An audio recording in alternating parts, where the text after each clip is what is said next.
What's up, everybody? Welcome to Gaming Without Parole. My name is Brian Paul. Sitting across from me is the ever-illustrious Mike Zeller. Yep. Yeah.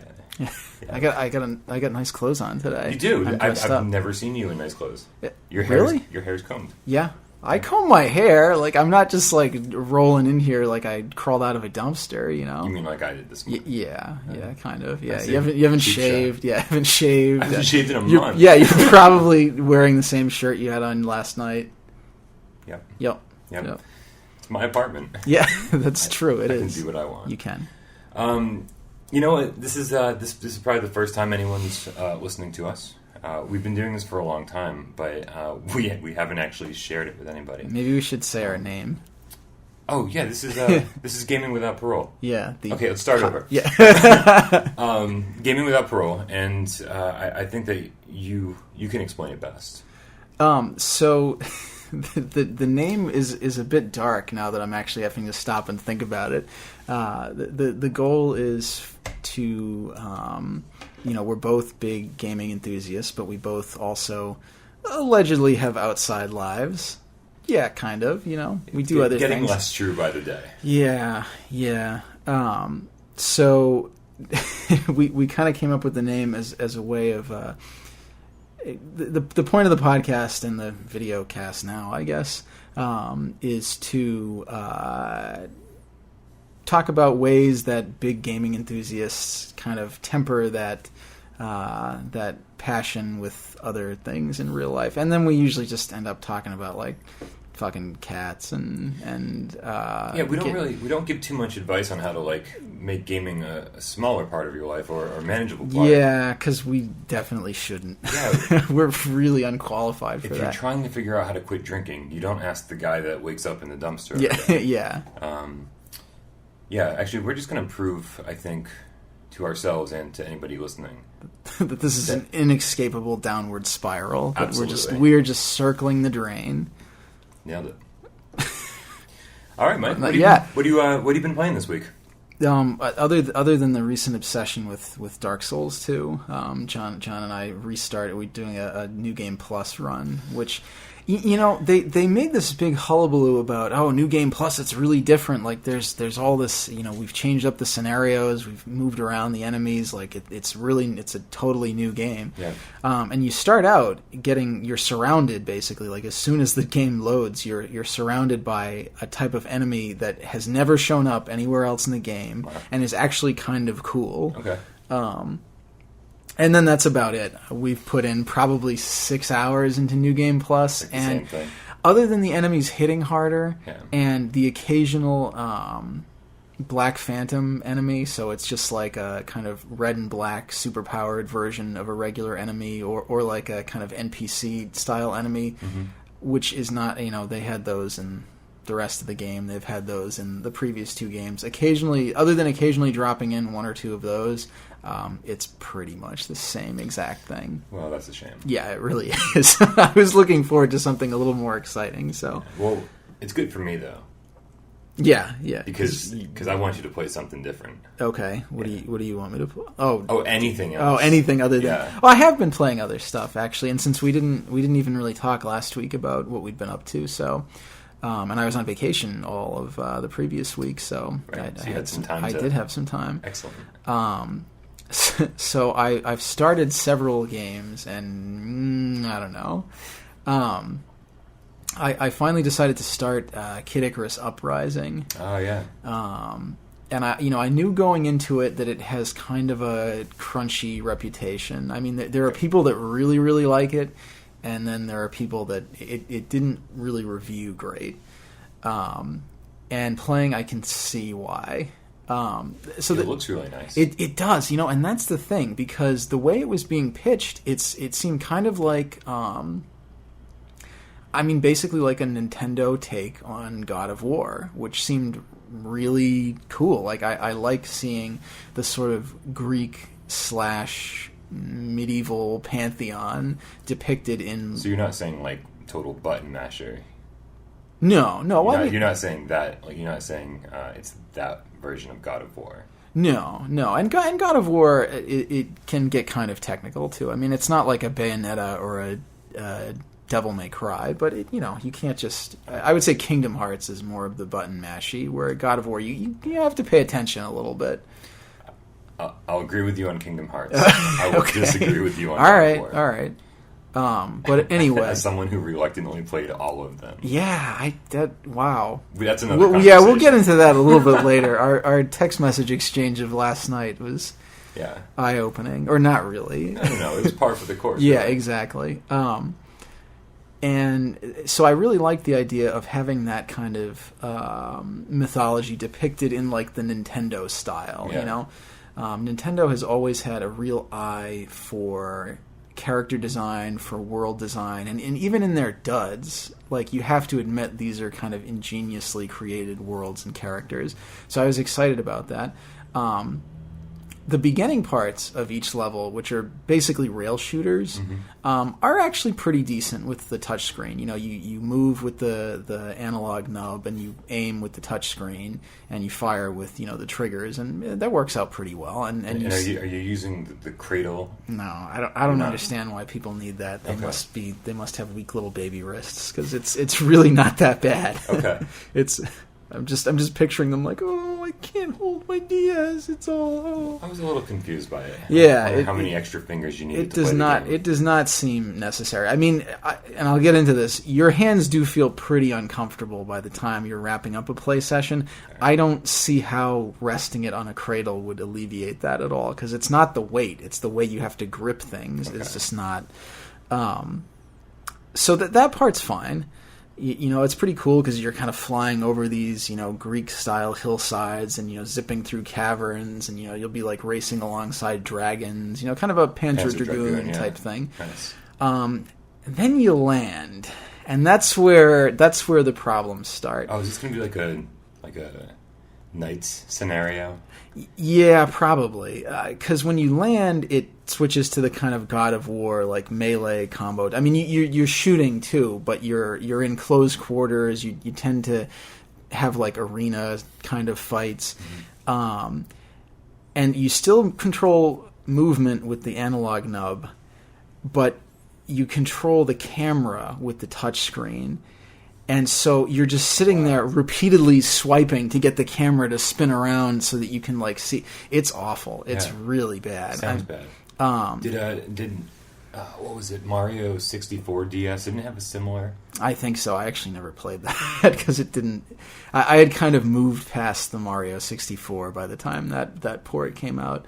Yeah, it's very cumbersome. And at first, I was like, okay, this is really cumbersome, but it's really easy, so it doesn't matter. That's kind of like they gimped the camera, so they just made it easier. Almost kind of like what I feel like they did with some of the recent Zelda games is like, because it's so awkward to control, they're like, but it's pretty easy, so when you fuck up, it doesn't really matter. But then it got pretty hard. The second or third boss hit me for like half of my health in one shot at one point. Wow. And I had turned the difficulty up slightly. So if anybody's played the recent Smash Brothers, when I started playing Kid Icarus Uprising, I was like, whoa, wait, what? Because they use like the same exact menu interface for everything. Really? Like even the difficulty slider where you have to like you're dropping coins onto a thing that actually I think it's like a pot in this version, but it's the same kind of difficulty slider. It has the same exact unlockables grid. It's kind of funny. It's not made by HAL, is it? It's made by the same people that made Smash Brothers. Oh, yeah, so that's why I don't see. Smash Brothers is one of those things where it's like there's so many different people working on it, but the director whose name I'm blanking on, he's the Kirby guy though. He's was the lead developer on Kid Icarus Uprising. Okay. So yeah, it basically, the last boss fight that I did basically boiled down to me saying I can't control how I'm looking or facing or dodging, so every time this boss gets close to me, I'm just going to pound on the attack button until he dies or I die. And I won. So. All right. But it did not feel very satisfying. But it's grating because I feel like if they had made the attack with the buttons and just let you spin the camera with the shoulder triggers, this would be so much easier, and this would be like a fun game. Like I like those kinds of 3D brawlers. I like God of War. I like Bayonetta. I like Mad World. Like, this would be awesome, but it's not. It kind of blows. Have you picked up Bayonetta 2 yet? No, I haven't. That's one that I'm sure will go down in price. So yeah, I'm waiting. Yeah. I never completed Bayonetta 1, so I'm actually really happy that it's got both games on it. Yeah, back when Bayonetta came out, I feel like Platinum had just really hit it out of the park. They did like Bayonetta, Mad World, and Vanquish, all within a fairly short amount of time of each other, and they were all just phenomenal games, really, really good. So I'm hearing nothing but good things about Bayonetta 2. So and Metal Gear Rising. Yeah. That's still in the shrink wrap. I haven't even tried that yet. I did. I got it for $9. Yeah, I got mine for $7 or $8. I think it's at about $7 or $8 for the Xbox version. It reviewed very well, and it still gets brought up as like a great game. I think that was the biggest surprise of the year that it came out. Because even though they have a great reputation. I think it previewed horribly, and then it was like, oh wait, this actually turned out pretty good. Yeah, it's very technical though. Like I would say on the sliding scale that we just talked about, you've got Kingdom Hearts kind of down one end, and you've got God of War getting more towards the middle. Full motion video games at the very top. Yeah. You've got your Bayonetta, your Devil May Cry, then like your Ninja Gaiden right near the top. Yeah. I would say Metal Gear Rising is around that Ninja Gaiden level, if not a little bit higher up. And I borrowed it from work, and I tried playing it for a while, and I don't know. I couldn't get anywhere. I really disliked the aesthetic. Really? Yeah, and it was rough. I mean, it probably took me, I don't know, 10 or more tries to take down the second mini boss. That doesn't sound like fun at all. No, and those were not like quick fights either. So I don't know. But it was so cheap, and I love Platinum so much. I was like, I'll give it another shot for you guys, for the, for the Bayonettas, for the Vanquish. I'll give this game another try. Yeah. What did Platinum do before all this stuff? Are they made up by ex-Treasure people? Is that who they are? Platinum is Clover. Ex-Clover people. They are ex-Clover people. They were somebody before they were somebody. Yeah. So they did like what? Beautiful Joe. They did Beautiful Joe, God Hand, Okami. Yeah, real good stuff. Yeah, I mean they have about the highest pedigree. Like next to a Treasure, they've got probably one of the highest pedigrees of a Japanese developer at present. Yeah. From Software is getting up there though. Yeah. Well, we'll see what happens with Bloodborne. Yeah. That's going to be the big deciding factor to see if the Dark Souls games were a fluke. Yeah. No, I don't think so. I mean, even From's other stuff. For me... You mean King's Field? No, I do not mean King's Field, and I do not mean Enchanted Arms. But Enchanted Arms was only Xbox 360? Yeah. That was like... It wasn't a launch game, but it was real quick afterwards. It was one of those first ones. Good. It certainly didn't review very well. We can have my friend John back to talk about his love of Enchanted Arms, and it actually seems like kind of a quirky game. He seems like kind of a quirky dude. Yeah, that's true, and he does have kind of a unifying taste, which is basic. Yeah, we do. Which is basically things made by From Software, it turns out, and Platinum. Okay. But From even before I was really happy that the Dark Souls games got so big because I felt like I was glad that From Software was finally getting some attention because they had made the two Otogi games, which are among my, again, two really great 3D brawlers, basically. They did 3D Dot Game Hero, which was very... I don't think I knew that was them. Yep. Nice. Yep. In fact, I did know that was them because there's so many From Software jokes within the game. Exactly, yeah. I totally knew that. Yeah, and what's his name? Raiko, the guy from Otogi, is actually like an unlockable, playable character. Awesome. You can start with him, I think. I would love to go back and beat that game. Yeah, it's really good. I would say... Did you finish it? I did, yeah. I finished the first one. The second one, I was playing on somebody else's Xbox, though, and I actually went out and bought. They were both my copies of the game, but I went out and I bought a memory card. So because we were in college and we were graduating, so I was like, I'm probably not going to take this Xbox with me since it's not mine. So I bought a memory card so I could pull my saves over and bring it back to my own system. The Otogi saves were the only ones that for whatever reason you could not copy onto a memory card. I don't remember if they were too big or if there was just some weird thing that they wouldn't let you copy it.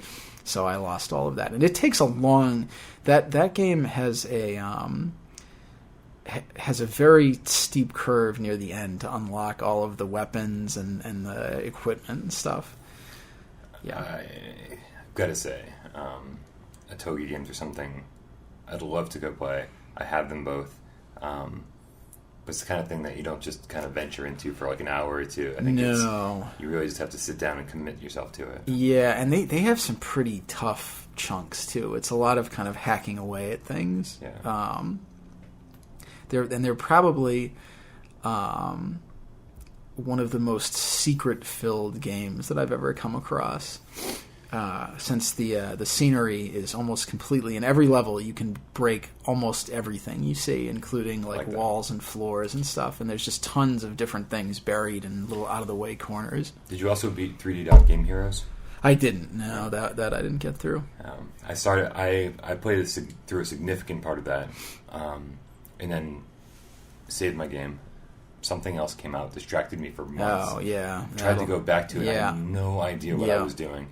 And even a guide didn't help me because they were like, well, now go to this place, and I was like, I went to that place, but I didn't have what I needed from. Yeah. I just have to start over now. Yeah, I feel like there's a couple games that I'm in danger of hitting that point with, where better stuff. I was kind of using them as place fillers, and then more interesting things came out, and now I'm like, I don't know if I want to go back. Yeah.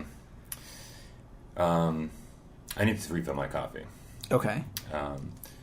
Usually we do this, and I just get up and do he just secretly right. you wouldn't be able to tell, except you just hear shit getting knocked over, and then I usually run out of steam about halfway through. And then I yell something from the kitchen. Yeah, exactly. Well, I can talk about the other games that I've been playing lately.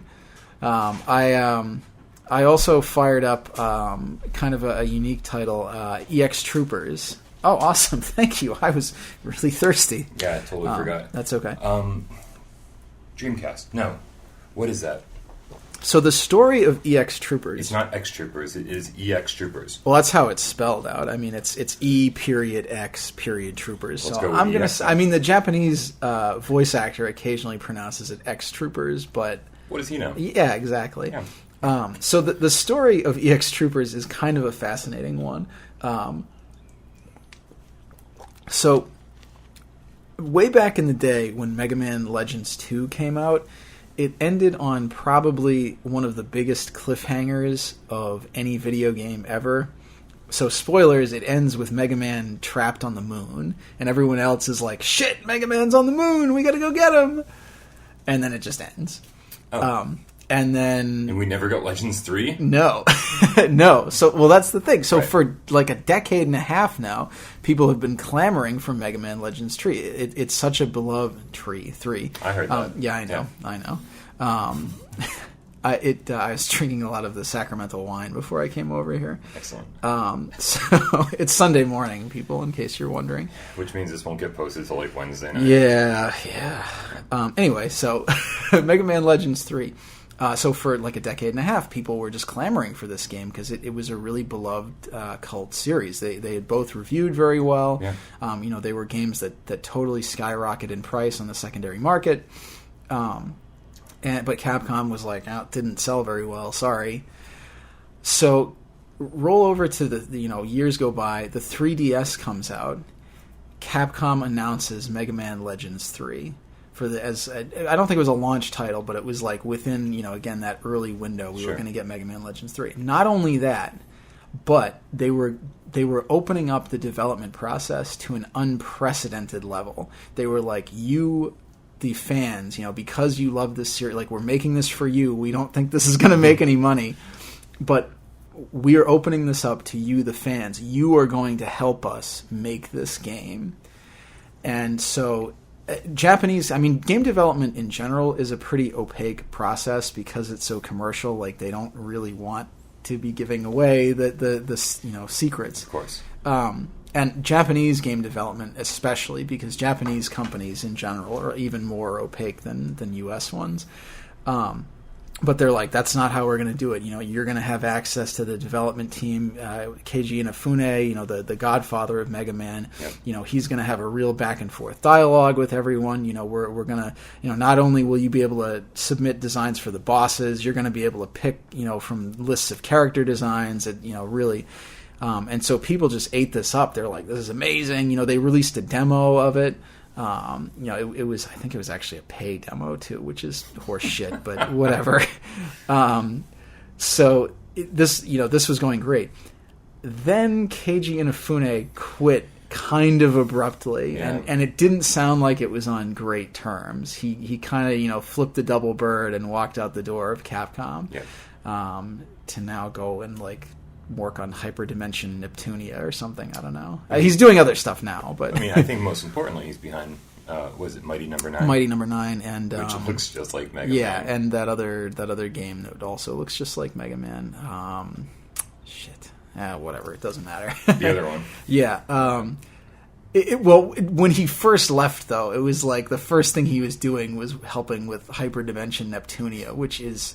We were like, eesh, maybe you should have just toughed it out with the executives at Capcom. But anyway, so lo and behold, like a month or two after he leaves, Capcom cancels Mega Man Legends 3. Obviously. Along with every other Mega Man project in the works. And obviously, people flipped out about this because they're like, this was our game, And I died when I read this. Capcom's response, they posted a response on, I think it was Twitter or something, that their head marketer or something was basically like, well, we would have done it, but it just didn't seem like there was much interest there. And it was just wow.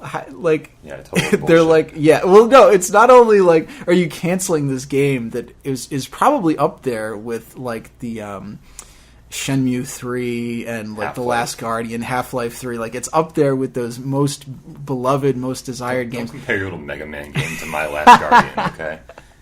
The Last Guardian's actually going to come. Yeah, but they're not only are they canceling this game, but they're blaming it on the fans. I was like, good job, Capcom. Great, that is some great PR. Well, I think we're all pretty well aware that Capcom hasn't made the best moves. Yeah, not lately. Lucky for them, they got Monster Hunter. But so anyway, the whole reason that story I even bothered telling that is because they did release a demo, so they had a working engine for this game, and they're like, "Oh, we got this engine. I don't know. I guess we'll make a really heavily anime-inspired Lost Planet spin-off." And they're like, "Yep, okay, let's do that." So that's what. So EX Troopers, it is a very heavily anime/manga inspired Lost Planet spin-off. And it's for. It is for the PS3 and the Nintendo 3DS. And you're playing it on the PS3 because the 3DS is not region free. Yeah, they never brought this game over to the US. Is any of it in English or No. So do you have any idea what's going on? Nope, I have no idea. I believe I'm playing some kind. I could look all this stuff up. Yeah, but that sounds work. Right? Yeah, it doesn't seem like it. I've got the basic gist of it. He's some kind of a student, and he looks exactly like the chick from FLCL, so that's a little weird. The coloring, and he's got the pink hair and the yellow bomber jacket. Well, you sold me now. Yeah, you didn't have me until you just said that. Now I'm like, I like my little girly anime guys. Yeah, okay. Well, you got fan. that. All right, taking notes. And all the going on eBay right now. Yeah, well, it's like $10. I mean, that's why I own it because it was super cheap. Even better. But he's some kind of student at some kind of academy, I guess, a military academy. I don't know. And he fights, giant bugs like in Lost Planet. So we shot down a bunch of stuff at the beginning from a giant robot. I don't know what they were. Single Pirates. Player? Yes. Good. Yeah. I hate me my multiplayer. Yeah, I know. Fuck other people. Get out of my game. Seriously. So I've been playing. I've been obsessed with Dreamcast. For the better part of a month now. And my Dreamcast collection has pretty much tripled. So I figure I better start playing these games. It's fun to buy them. It's more fun to play them, or so I thought. Carrier is the one that jumped out first to me because it's a total Resident Evil ripoff, and I don't mind. I don't mind when things are when things are a ripoff, when things are similar to other games, as long as they're they take the good parts of those games, and they didn't really succeed with doing that in Carrier. You're basically left with a lot of dark hallways. I had to turn the brightness up on my TV so much. Like I really thought. Well, what's scarier than dark hallways? It was to the point though where, like, I couldn't.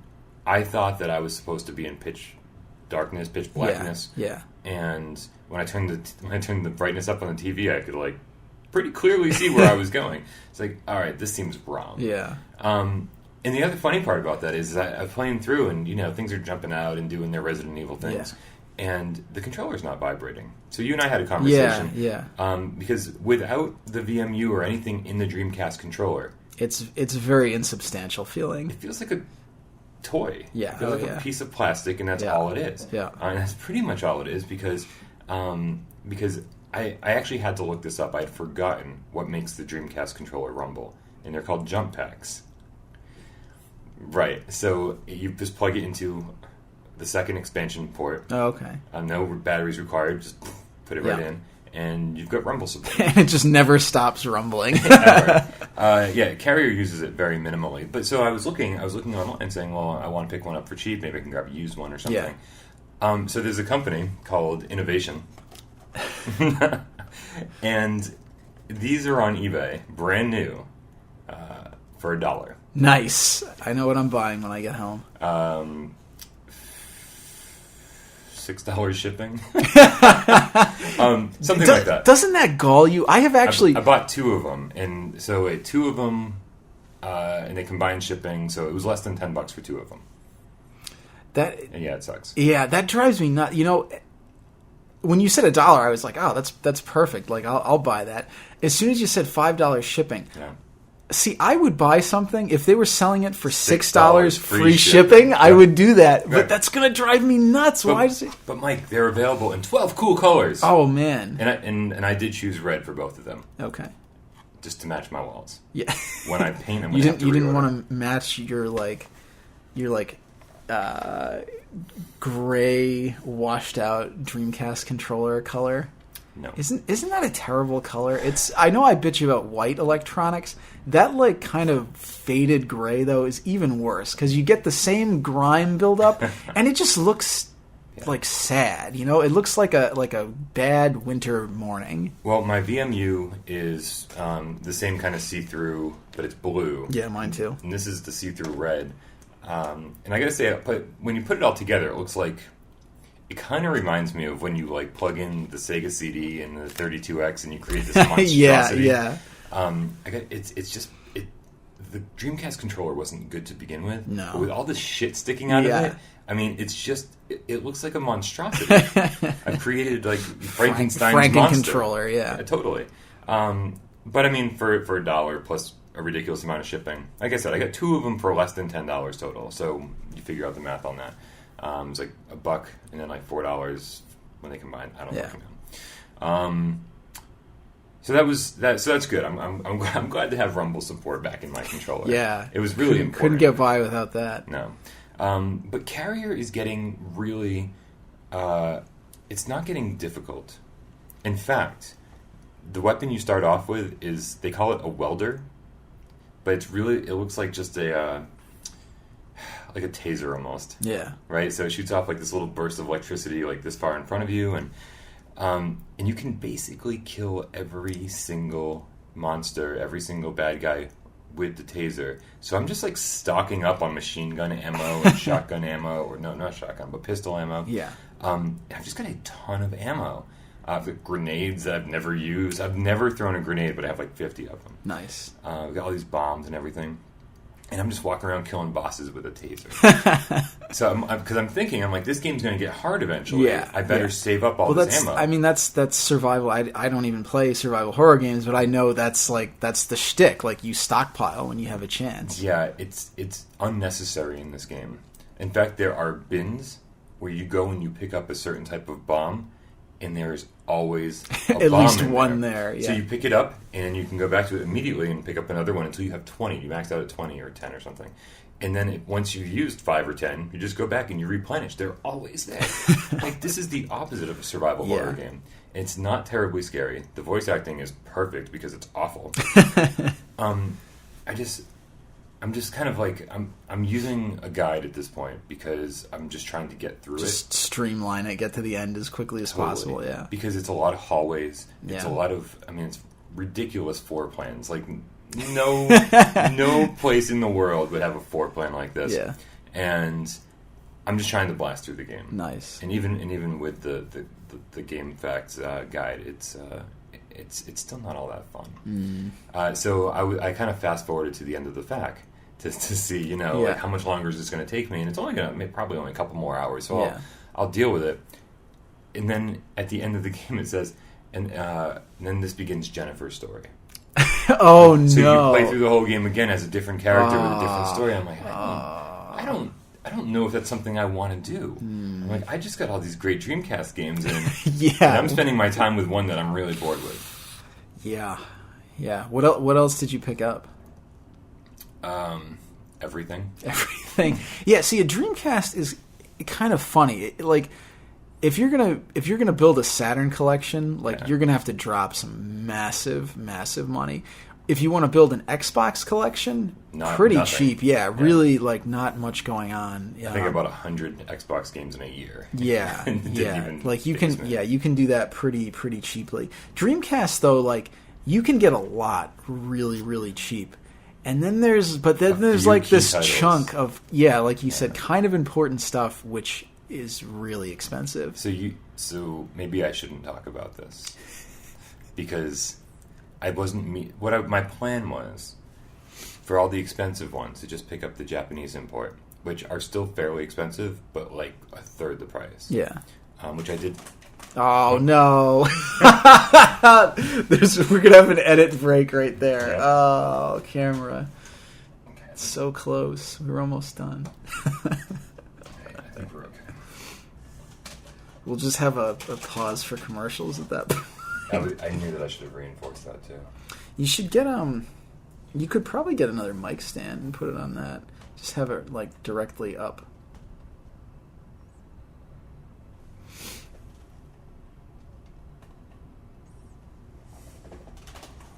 Alright, this is going to be a fun edit.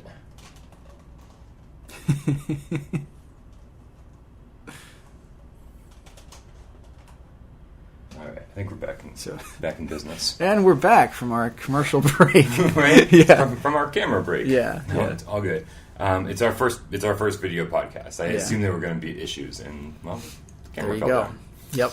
It could have been worse. Yep. Yeah, I'm probably going to get in a car accident when I try to leave later because your parking lot is an ice cube. Awesome. So let me backtrack a little bit. What I wanted to do for the Dreamcast collection was pick up all the cheap US versions, and then for the expensive, more rare games, pick up the slightly cheaper Japanese versions. Yeah. And that was going fine. I did that for Tech Romancer. I did that for Project Justice. The Project Justice one is a significantly better game too. There's the Japanese version. Yeah, I think that's the one that they cut out a bunch of stuff for the US. Did you get the 2-disc version of Project Justice? I'll have to check. Yeah, because I think the Japanese version was 2 discs and had a whole school year career. Yeah, that sounds right. I probably. But the US version doesn't. So that's bullshit. That is bullshit. So something happened the other night. I came home from work and I hadn't made any money. And something happens. But when I'm making a lot of money, I want to save a lot of money. But when I'm making very little, I'm just well, I might as well fucking spend it. It's a very weird mentality. It's grief spending. You're sad. So there's a little bit of that for sure. And so I was online, and I just decided I was going to buy Cannon Spike. Okay. And I did. How much is Cannon Spike going for nowadays? I got it for $100. Holy shit! They were asking a lot more, and everyone else was asking a lot more. Wow. Were people paying that much? I mean, wow, that's crazy. It's the going rate for the game. That was like $30 a couple of years ago. Well, now all those later Capcom games are just expensive. That's nuts. Yeah, because I bought a bunch of stuff. I went through a similar period a couple of years ago when I was like, I'm going to just buy the rest of those Dreamcast games that I haven't managed to scrounge get it over out. with, right? Yeah. And I, some of them were getting kind of expensive, but I managed to try. I think I spent probably $30 on Cannon Spike. Nice. I got. Oh shit! What was that? Power Stone 2 for super cheap. Like nice. I think if I spent $20 on that, you got a good deal. I know. I was at That's Entertainment in Fitchburg, our local. Well, we have a That's Entertainment in Worcester, but the one in Fitchburg, I had to go pick up my prize from a contest, and they had a copy of Power Stone 2 there, and they were selling it for like $70. Yeah, it's. I mean, like I said, going rate. It's that's crazy. Those guys, they definitely check the online what the price they're going for nowadays. Yeah. So. Unfortunately, the Cannon Spike purchase wasn't the end of my excursion that night. I didn't think it was, no. but because I said, well, if I'm going to spend $100, I might as well spend $200. Might as well spend $10,000. There was an auction ending for Mars Matrix, and it was. How much is that going for? Mars Matrix. So the auction still had like a couple days left, and it was already up to like $95. And I saw that there was somebody who just listed.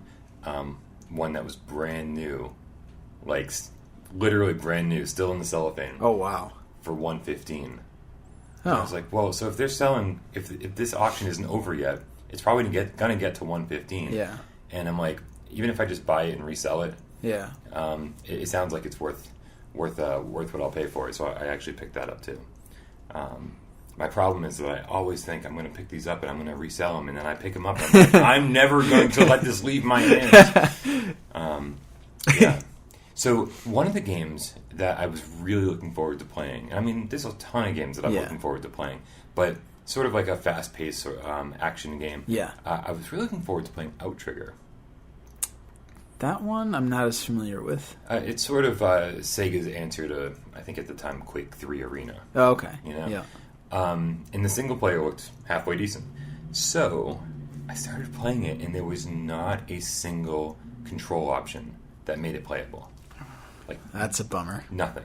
It was impossible. Like, they wanted me to use the D-pad to turn left and right, and they wanted me to use the analog stick to run around. So I was like, how do I keep both hands on the left side of the controller and manage to shoot and stuff?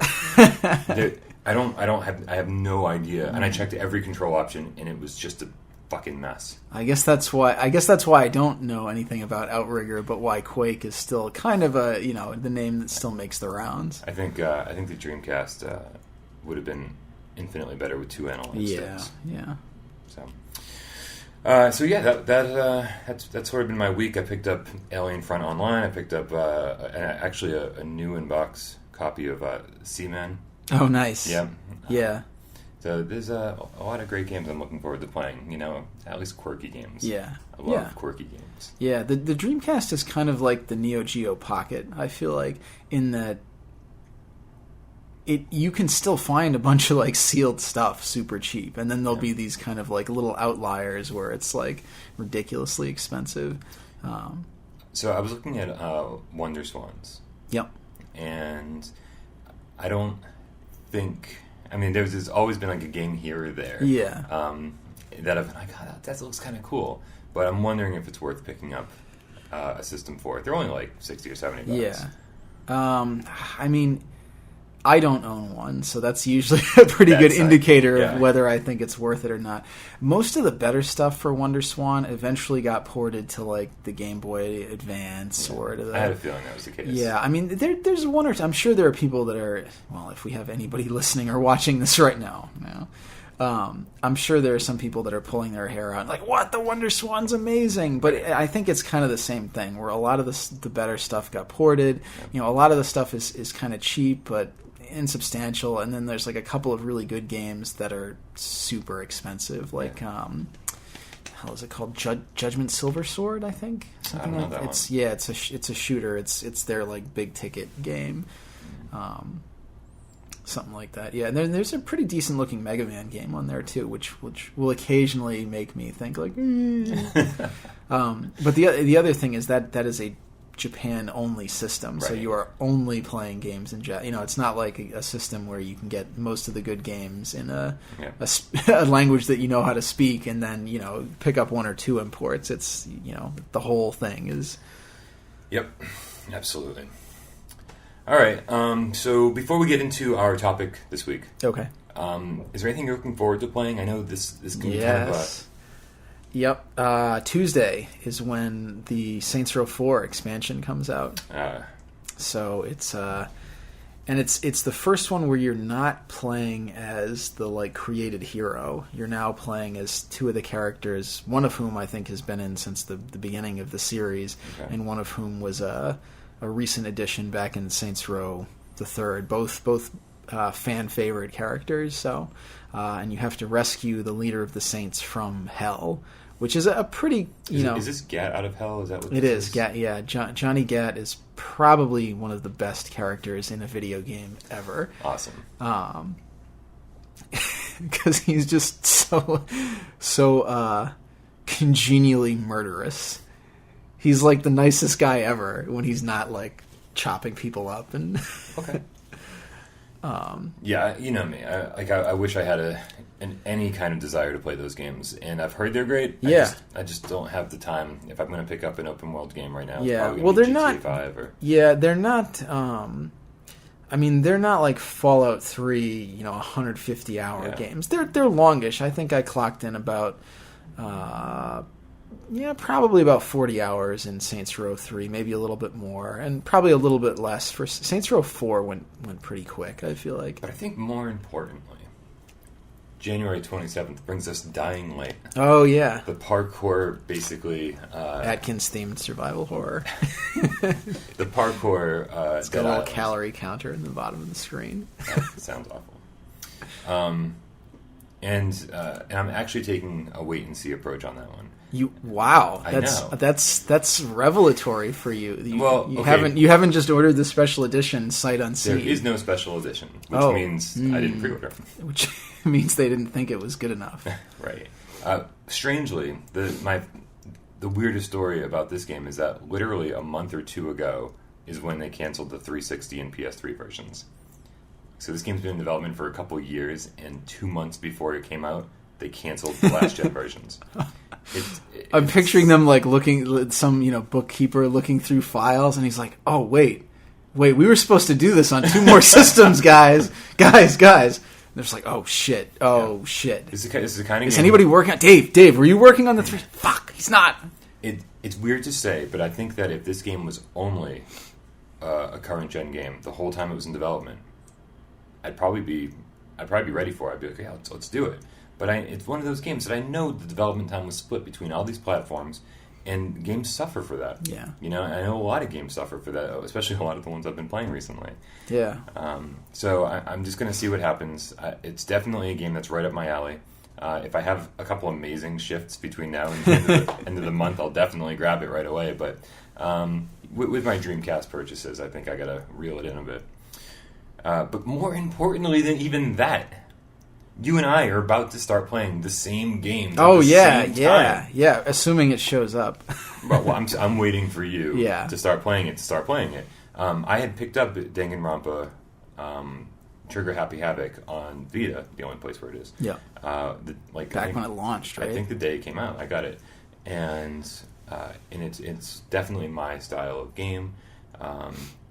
I think I probably would have played it already if it was on like the PS3 or PS4. But when I'm laying in bed playing Vita, boy, do I get sleepy fast. And if I have to read, I get sleepy faster. Yeah. So I've committed to playing this while you're playing it so that we can discuss it as we go. We can be game buddies. And I might actually start it today before you start it. Right. Because I heard it might be a little slow at work. Everyone told me, don't forget to bring your Vita. So I guess I'll bring my Vita. Yeah, I'm looking forward to it. I mean, it's developed by the people that made 999 and Zero Escape, two games that I thought were fantastic. It's been described as 999 meets Phoenix Wright. That's another series that I really love. Yeah. So I'm pretty excited. And they've compared it to Phoenix Wright take on the Japanese cult classic Battle Royale, which I know that.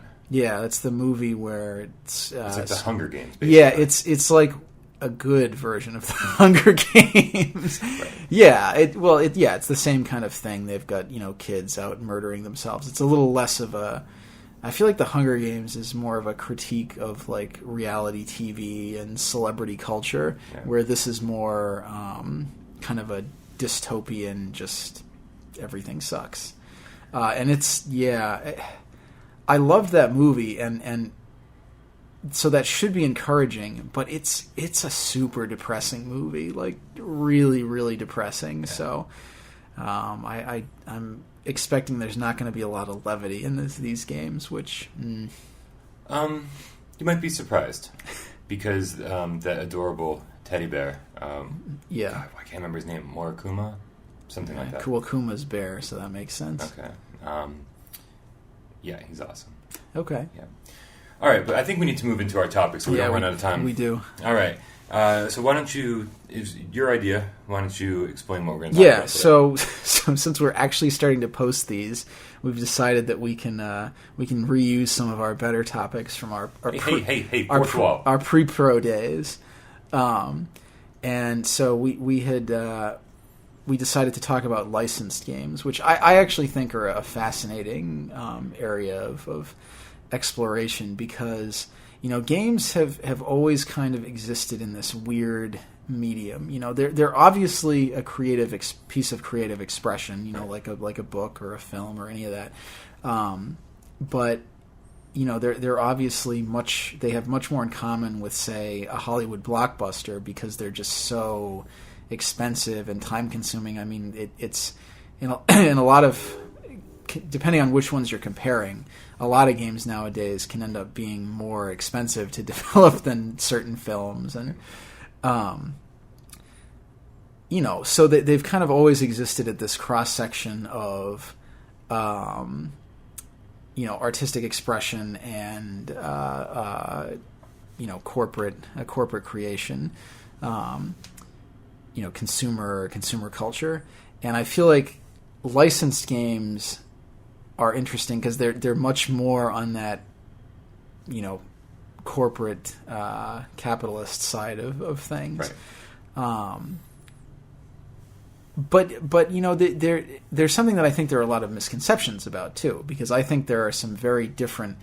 I don't think you can group licensed games all in one big pile and be like, oh, they suck, which I think is the current, at least internet-based opinion, is these are all bad, they're garbage, or even worse, people are like, oh, licensed games used to be great back in the day, and now they're no.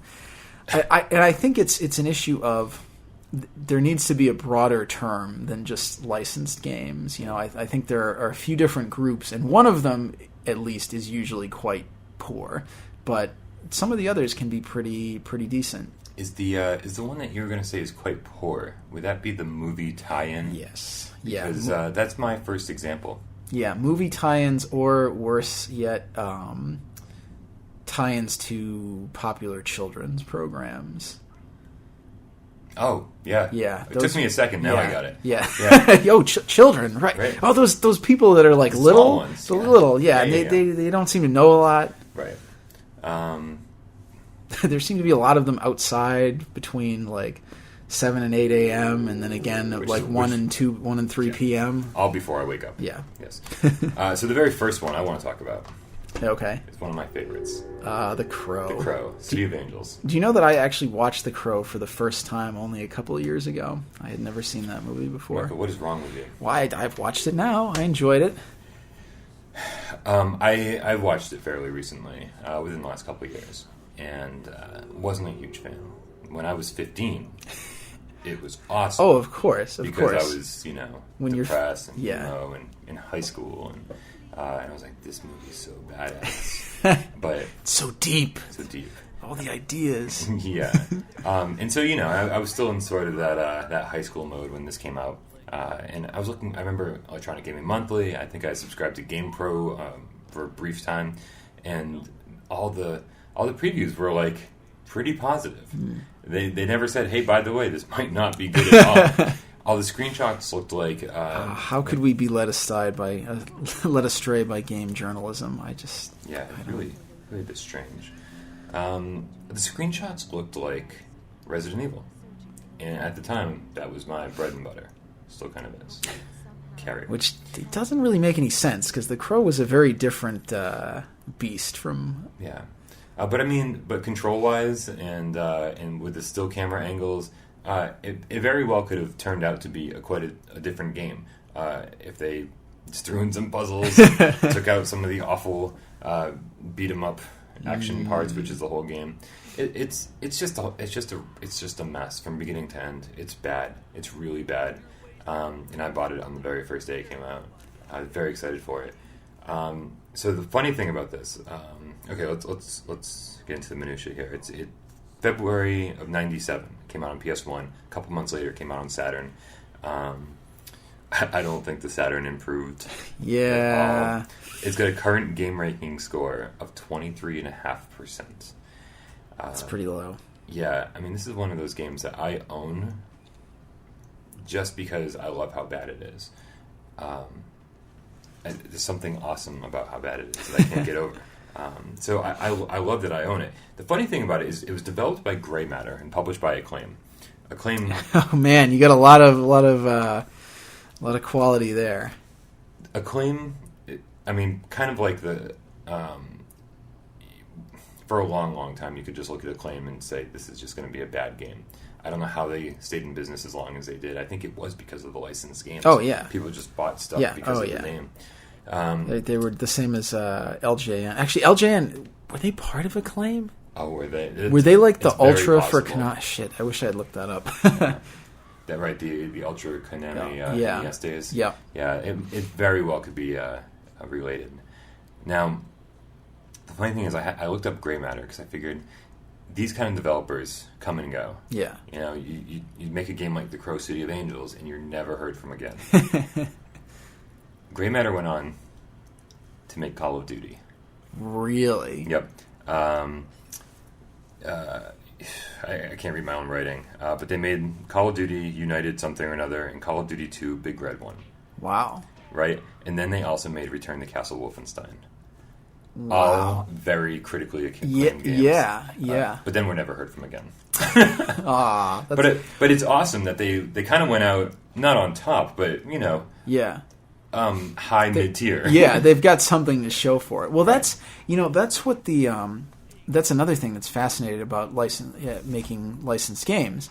I feel like a lot of people have this really romanticized version, a lot of kids have a kind of romanticized version of how games are made. That it's all like the Pixar offices where they're all dressed as clowns and having like Nerf gun fights and stuff. The reality of game development, if you're not hired by like your Konami or your Blizzard or like one of these companies that's really at the top of its game, you're usually working for a tiny, startup developer with a handful of people, and the way that they make their money is they get hired by publishers to make licensed games. Yeah. I've had friends and relatives of friends that have worked in this field, and this is what you do. You just keep grinding away, making these shitty licensed games, slowly accumulating some capital, and then when you've got enough to fund your own project, you make like your dream project, and it usually doesn't sell at all, and it disappears, and you go bankrupt. And that is the cycle of licensed games. And every once in a while, one of these little projects will either get picked up by a big publisher, or it'll just hit the ball out of the park, and then they move on. They get the capital from that to start making other games. But that's so rare. Yeah. Yes. So this is most people who are quote unquote game developers probably spend their days making like Dora the Explorer and SpongeBob, We're so sorry for you. I know. We really, really are. Thank you for your hard work. Your sacrifice will not be in vain. Bring us the Last Guardian. Yeah. Not fucking kidding. Your turn. Yeah, okay. So speaking of duds, whenever I think of like bad licensed games, the one that immediately jumps to mind is Enter the Matrix. Because that was a game, that was going to be the big, this is the licensed game that everybody is going to really do. And it was made by Shiny, which, is not a... Earthworm Jim. Yeah, I mean, I think by that point... Well, they did MDK, too. Yeah, they did MDK, which was pretty well respected. And MDK, too. Yep. So they had some, at least, non-bad pedigree. Yeah, definitely. Yeah, I mean, they made Earthworm Jim 64 and a handful of other, or was that Earthworm Jim 64 or 3D? 3D, okay. Useless knowledge. Yeah, it doesn't matter. Right. None of this matters. I'm going home. So Enter the Matrix, I mean, months and months of just previews in every magazine, all of this stuff about how it was going to tie in with the movies and like you didn't... And the Matrix, we should say...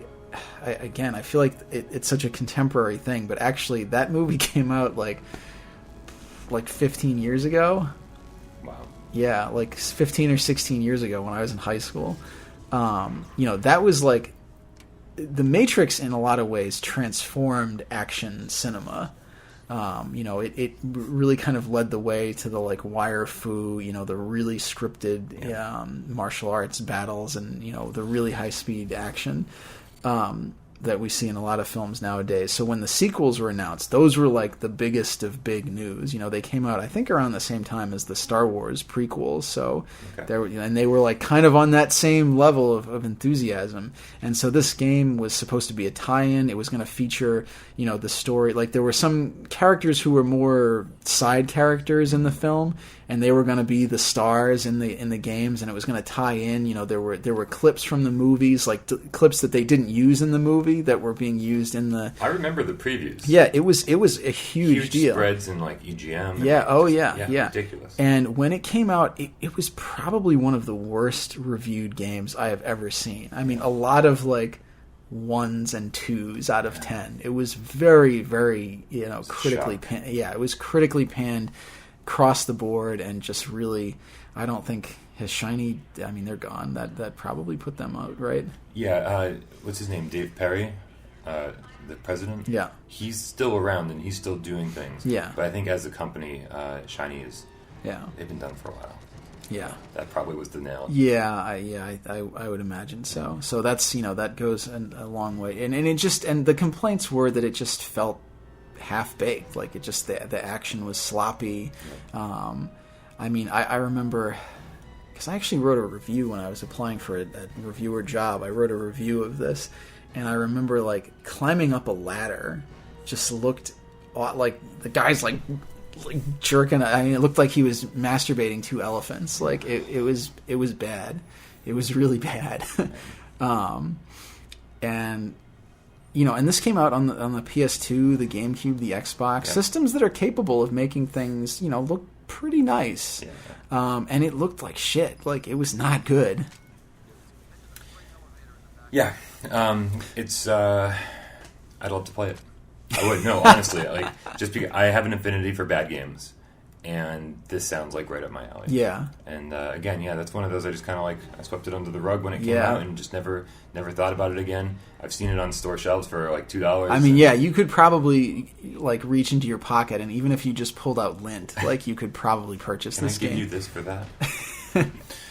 They'd be like, we could sell that for more. You sure? That's some nice lint you got there.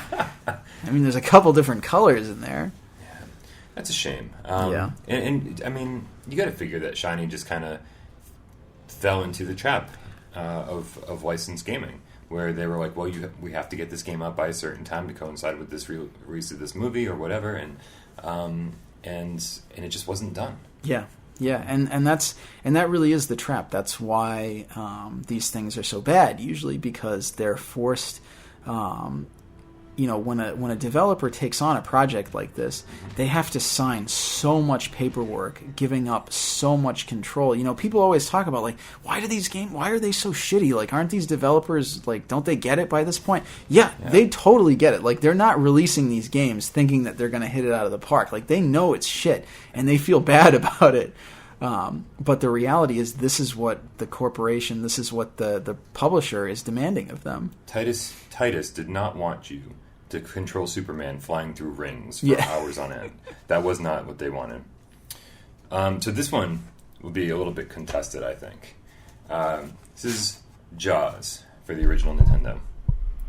Sure is. Yeah, hard to find. That's why I had to bring it up. No, again, ridiculously cheap. And a lot of people hate this game. Yeah, it does kind of turn up on those lists a lot. And I don't understand those lists. NES game came out November of 87, published by LJN, and made by Westone or Weestone. Okay. You know what games they made afterwards? Yeah, they went on to do some. I can't remember off the top of my head, but they did some pretty non-terrible things, right? They made all of the Wonder Boy games. Yeah. And like the good Wonder Boy games. Yeah. Dynastic Hero, all of those. Dragon's Trap. Mm-hmm. I was shocked because I love those games. All of those are awesome. But Jaws, I almost wish it was called something else because it doesn't need to be a movie tie-in game. Shark Fighter would have been fine. Oh man! But to make it a licensed game, made trademarking no sense. that when I go home. Nice. You start off and you go out on your boat and you wait till you crash into something, and just like real fishing. Yep. And then once you crash and into you something, call the Coast Guard, and it's a huge media circus. Lots of video of you being airlifted off of your sinking ship with this horrified expression on your face. So the actual gameplay of this, once you crash into something, you dive. You basically dive into the water, and you just swim up and down. You shoot left and right, and you have fish coming at you, or crabs, or this or that, and you, and then little sharks and bigger sharks, and you're shooting at them, and it's super simple. It's like an Atari 2600 game, but it's really addictive. And then once you've killed enough things, or you killed Jaws or the little mini Jaws, back to the boat. And the idea of this is to go back and forth between ports, and every time you go to another port, your health goes up. You pick up another item, which kind of helps you in your hunt to track Jaws. And it adds the smallest RPG element to a basically very straightforward action game. Yeah. And there's something very addictive about it.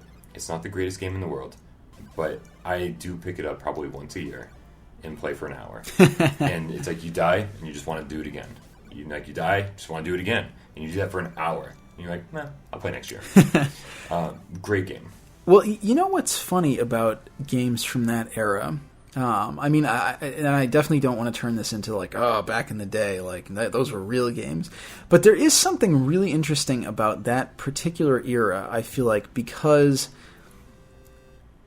I feel like developers were still trying to figure out what a console game really was. Right. I mean, I feel like arcade games had been kind of worked out. Like, you knew what that was. You put some money in, and it gave you could play for a certain amount of time or until you died, and the goal was just, racking up points, et cetera, et cetera, et cetera. Right. And then, you had stuff like Mario, and to a lesser degree, something like Donkey Kong or Pitfall or something, where there was sort of like a goal. And with the NES, with early computers, you had a bit more oomph to kind of do some different things. Yep. People didn't really want to they obviously weren't putting money in, so people didn't want to get killed every 3 seconds. So it was kind of figuring out, how do these games work? Do we, like Mario, where everything's kind of flowing along the same way, or can we kind of shake things up a little bit, And so you got a lot of games that perhaps were not good, nowadays feel kind of crunchy, but like that played with different ideas and did things in just like a way that you wouldn't see nowadays, because now like we know what a console game is supposed to be. Yeah, it's true. Absolutely true. And I think while they were figuring those things out, they came up with like quite a few addictive concepts. Yeah. So I think this was one of them, and it gets kind of shit on because it's an LJN game, and it's a movie tie-in. Yeah. And it doesn't have much to do with Jaws at all. No. So yeah, Shark Fighter it is. Yeah.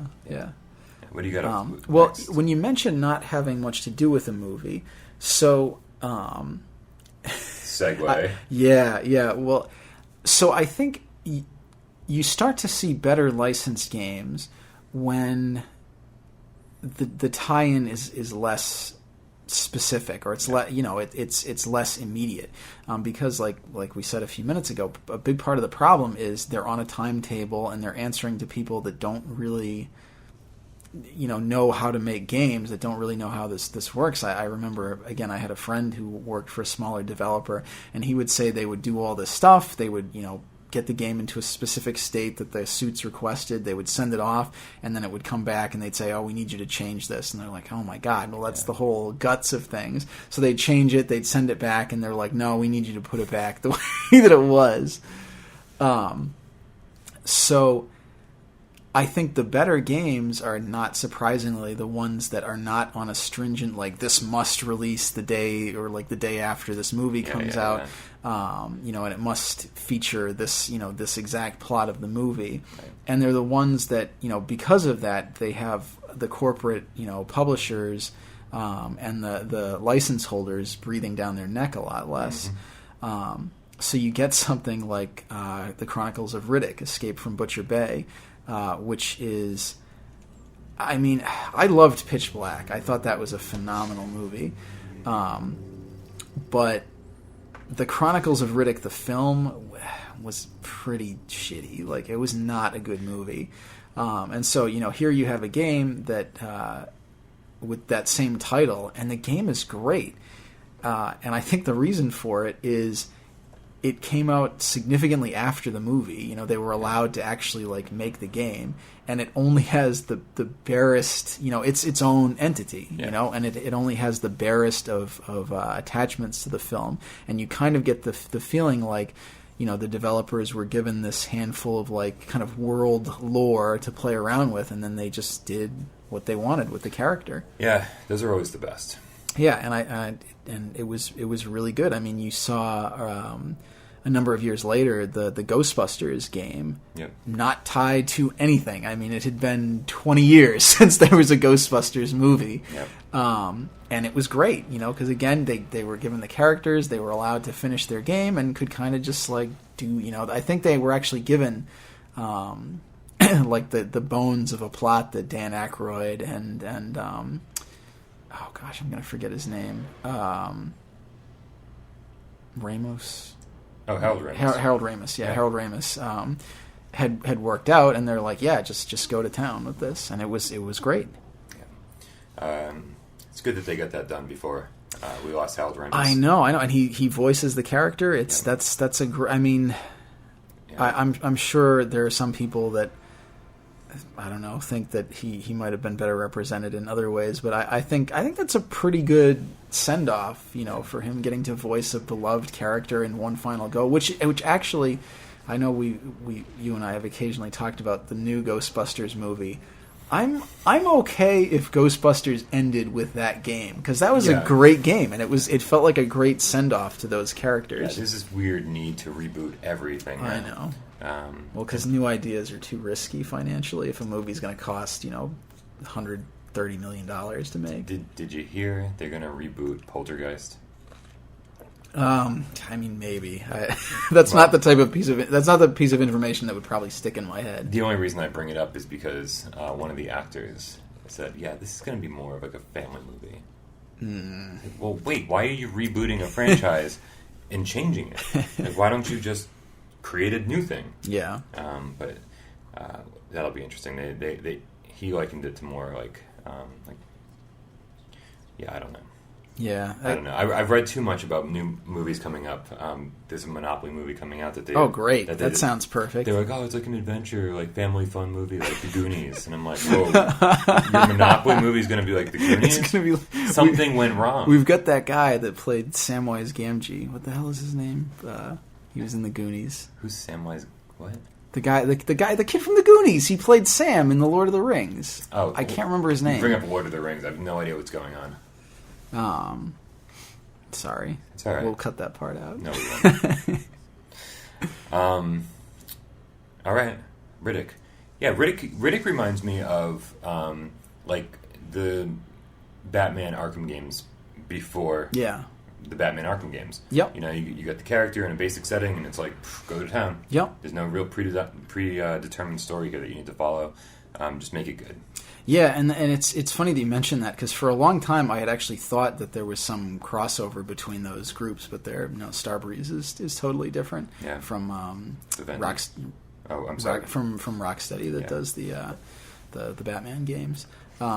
But yeah, I mean it's a really phenomenal game, and definitely better than the movie. Oh, speaking of Ghostbusters, so this is I believe a fan translation. It's Ghostbusters 2, or the new Ghostbusters 2. We're going to get to that in a second, but I wanted to make sure we're all back on Ghostbusters, because we escaped talking about it for 20 seconds. Yeah. The first Ghostbusters game is one of those things that I feel like a lot of people don't like very much. Yeah, it does. I know where you're going, and it does kind of have a lot in common with Jaws. It's that same kind of like, right? How are these ideas working? You know. Yeah, Ghostbusters, the first one, came out on a ridiculous number of systems. First on, I believe, like the Commodore 64 and those kind of things. Yeah. 1984. Wow. Right? Yep. I was a year old at that point. I was playing it in 1984.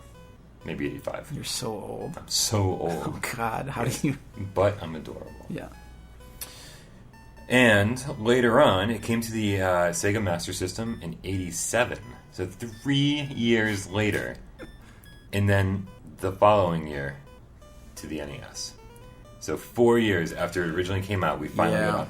That explains a lot. Pretty crazy. Now, you would have thought they'd really drastically change the game, or at least fix all the little problems. And they did. They made some changes. They changed the ending, and they added a new scene or something. But it's notorious for having... The NES version is notorious for having the best end screen ever. Oh, I don't even remember. I've definitely seen the game over screen any number of times, but... Black screen with white text. And the first word is... Congratulation. You have completed a great game.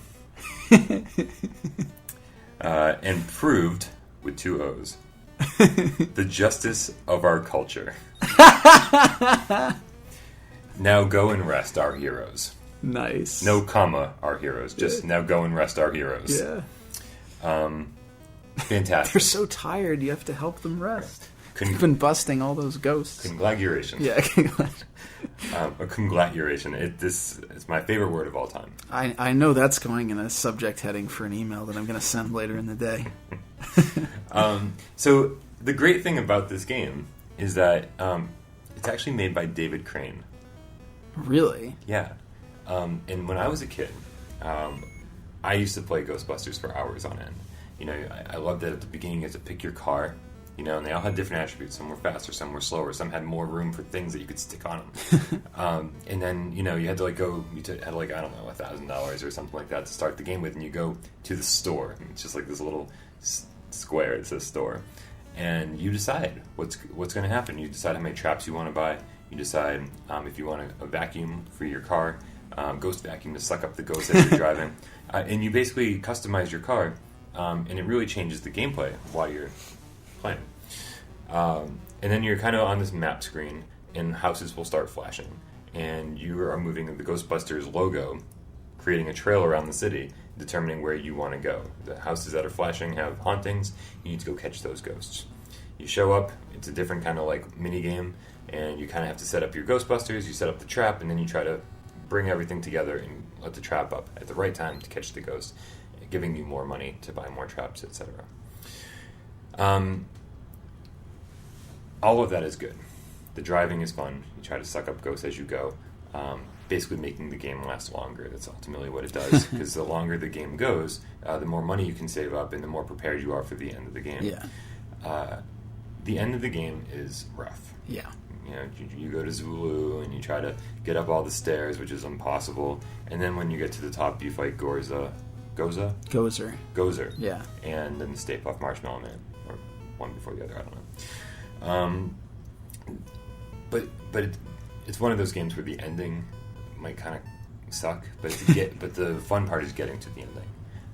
And I don't think I ever beat the game as a kid. Yeah. But man, I got to the end like 100 times. Because doesn't it get harder the longer the game goes on too? Because the more ghosts that make it into that central tower, isn't it something like the more ghosts that make it in, then they're more flying around while you're trying to go up all those stairs? There's probably something to that, but the ghost vacuum. So when you're moving your Ghostbusters maybe that's why I was lost, because I never used that. Oh, come on now. The Ghostbuster, when you move the Ghostbusters icon around the screen, there are ghosts coming in toward the center, which is Zulu. And you have to move your Ghostbusters logo over the ghost. The ghost will freeze, and then when you're doing the driving sequence, you can suck those ghosts up to prevent them from ever getting to Zulu. Isn't it Zool? What am I saying? Zulu's that movie with Michael Caine. It's definitely British. Zool. Yeah. I don't know. And then you meet Michael Caine at the top, and he's so charmingly Cockney. I'm still waking up. Yes, Zool. Yeah. So yeah, I actually love this game, and I know a lot of people don't, but I think universally we can all agree that the Ghostbusters 2 video game on the NES is garbage. Have you played it? It's awful. Yeah, I think so, unfortunately. The driving sequences are a side view perspective, and the car... That sounds fun. The car can jump. Nice. Just like my car. Yeah. When I drive off your parking garage later. Yeah, and then you end up in the sewers, and you are just... It's just this awful. It's everything about the game is bad. So, oddly enough, there was another Ghostbusters 2 game made by HAL Laboratories. That's a good snag, right? Yeah. Kirby, Smash Brothers, Mother. Yeah. I mean, these people. These are the company. This is the company you want to make your Ghostbusters 2 game. It's sort of an isometric, top-down sort of thing. You go around. The perspective, actually, the whole thing reminds me a bit of like Zombies Ate My Neighbors. Yeah, it's got kind of a Zelda Zombies Ate My Neighbors kind of thing going on. Yeah.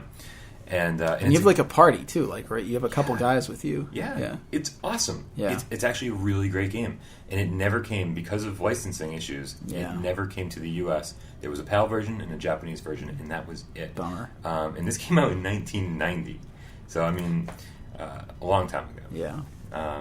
But I love this fan translation. I'm glad to have it. Cool. Yeah, I guess. Yeah. Why don't you give us one more? Sure. So there's... I feel like sometimes there, in certain circles, there's this belief that like anime games kind of avoid the licensed game trap, which I would say in the U.S. might be a little more accurate. Right. But if you go to Japan, I mean, there's so much shit. They're all like visual novels or like dating games, and they're not any good. But in the U.S., I think that's not a terrible take on things. Did you hear J-Star's Victory is actually coming to the U.S.? Oh, that weird, like the one that's kind of like Jump Ultimate Stars. Is that? Yeah. Huh, no, I didn't hear that. I didn't think that would ever happen. No. I think it's coming to Vita. Really? That's us. wild. Yeah. Yeah, I know. Thank God. Yeah. Well, it'll end up being like a digital release or something probably. Sorry, I didn't. Boo. Yeah, because that was the whole problem with Jump. I mean, Jump All Stars and Jump Ultimate Stars were awesome games, but the licensing was a mess because a million different people own the rights over here, right. Which is such a bummer. I mean, there's a licensed game, sort of, but not really. The only good Smash Brothers knockoff that I've ever played, Jump Ultimate Stars. So yeah, there's a fair number of good licensed games out. I feel like a lot of the more recent, a lot of the previous generation Dragon Ball Z games were pretty good. Most of the new ones have not reviewed very well. Okay. Some of those Naruto games are pretty fun. I played a little bit of One Piece Ultimate Red. That was really good. That got a pretty good. That seems to have a pretty decent reputation. Maybe I'll look into that. My favorite, although this is kind of a cheat because it doesn't exactly tie into an anime, but is Astro Boy Omega Factor, the Treasure made, and it's sort of. I mean, it was sort of released to tie in with the first reboot. American CG like the one. No, not the CG one. No, because the CG one was the movie. No, this was a cartoon that came out. Let's see, where's the date on it? Well, I have 2004 for the game. So yeah, in the early 2000s, there was a because there have been a lot of Astro Boy anime series, and it's been rebooted. The manga's been republished. I don't remember when Osamu Tezuka died, but it was quite a while ago at this point, I think. So it was sort of released to tie in with the show, and there were two different versions. There was I think it was a PS2 game, which PS2 and PSP, I think, right? Am I wrong on this? And no, Omega Factor was Game Boy Advance, but there was a PS2 game. Yeah, maybe it got PSP released too, but that was pretty bad and kind of directly followed the story of the anime. Okay. Omega Factor, though, was made by Treasure.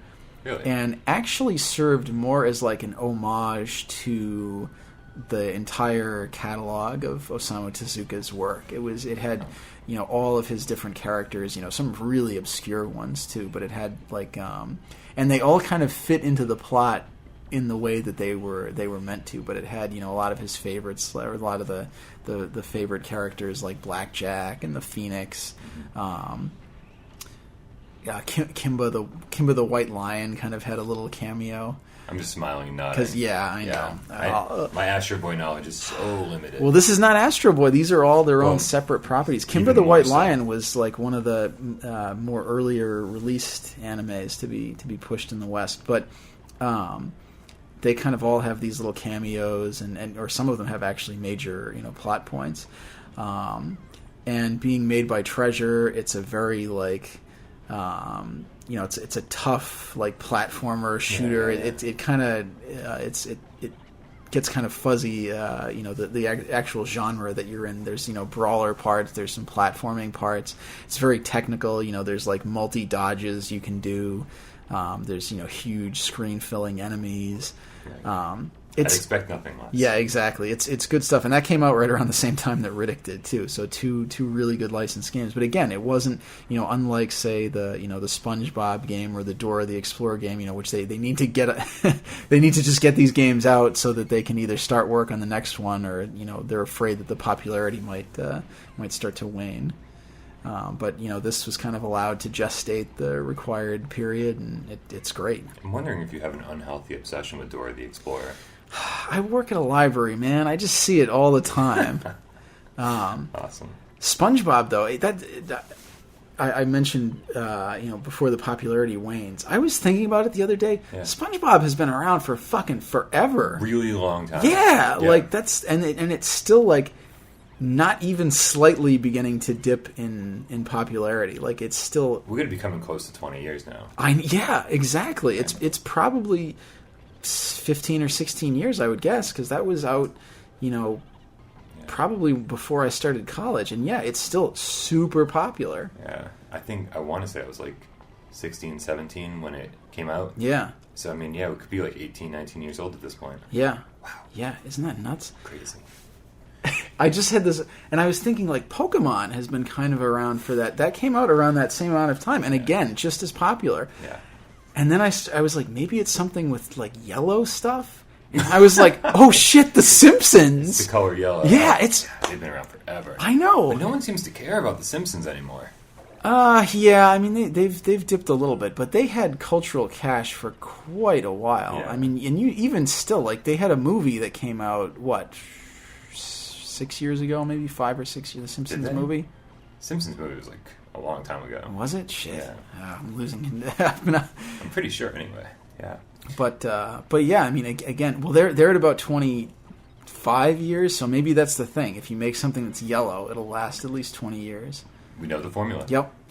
We're rich. Sorry, guys. We're done here. We're changing the podcast to yellow gaming. Yeah, the yellow gamer. Ooh, wait a minute. The jaundiced gamer. The jaundiced gamer. Perhaps accurate, maybe not. Yeah. What game were we talking about? Astro Boy. Oh, yeah. Yeah. I gotta check that out. Yeah, it's good stuff. Yeah. Well, you're not a huge Treasure fan, though, are you? I'd like to be, but ultimately, I'm going to say this, and I'm going to be brutally honest about myself. They're really hard. They are hard games. Yeah.